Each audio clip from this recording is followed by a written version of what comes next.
And injury issues left over from the previous game. Calderon did play.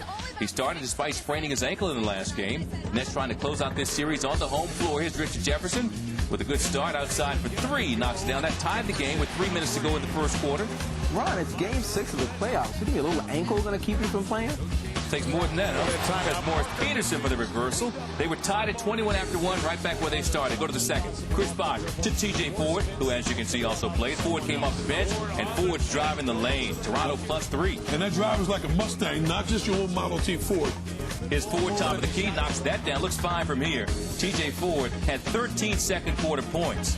T.J. Ford kept the Nets off balance in the first half. It was almost as if they had prepared for one type of game and weren't ready to play another type. Jason Kidd for 3. And that's the same mindset that New Jersey pulled on Toronto, talking about Kidd not playing. Remember that up in Toronto?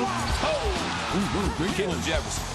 New Jersey with a 1-point lead. Now under a half a minute to go in the third. Kidd to Boston knockbar. Corner 3. He's rising and shining. The shooters are back. Every team has one. Now the Nets led by 7 going into the fourth. Carter drives and jams. With that, New Jersey's up 4 off the Vince Carter throwdown. And that's when Chris Bosh has got to go after put him on the foul line.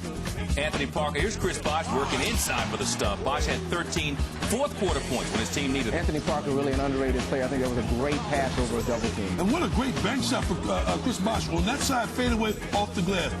Toronto up 1, under 10 ticks to go, and this is the play. Offensively, that gets it done, but then Jefferson, the spin movement, so you love that play. Man against boy right there. I certainly do. But this play is even better defensively because the guy switching the play. Jefferson gets in front, gets the steal, pull the plug. That ball game is over. He took the nudge there from Bosh, gave him a little hip action, gave him a little dance move on the floor. He pushed him out of the way, but he recovered and made the play. Oh man, you look up that word in the dictionary. It's Richard Jefferson jumping up with the jersey on. Cleveland, here they come. New Jersey wins it. Jefferson making big plays for a New Jersey Nets team that was ice cold for about half a quarter there before that game-winning basket. And what happens is you got that triple on time. You got 3 guys out there that can score. One of those guys will get you. This time it was RJ, Richard Jefferson. He got the ball down the gut of the ball game, right side as you look in. He makes a move, spins baseline, and comes out of the spin with 2 guys around him. He gets the left-hand lay-in, and then he closes out the game on a switching play.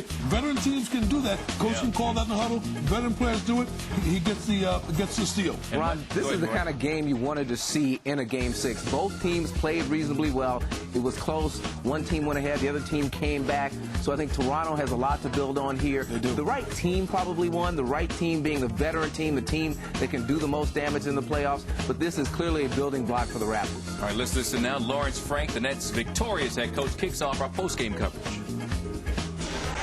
The play is irrelevant. The fact Richard's attack was great, but out of a line, we curled Vince over to the short corner to try to take away help.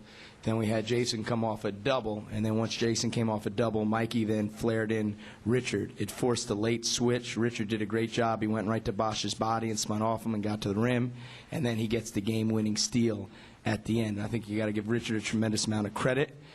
We were playing through Vince for a while, and then we wanted to go and look at Richard, and he responded in a huge way. We just didn't put enough air on the ball, on the pass, and Richard Jefferson made a good athletic play on the ball, and but I have no complaints about how we play. Like I said, we just the shot Richard Jefferson made was a tough shot. I mean, we can't fault the defense on that. He spun.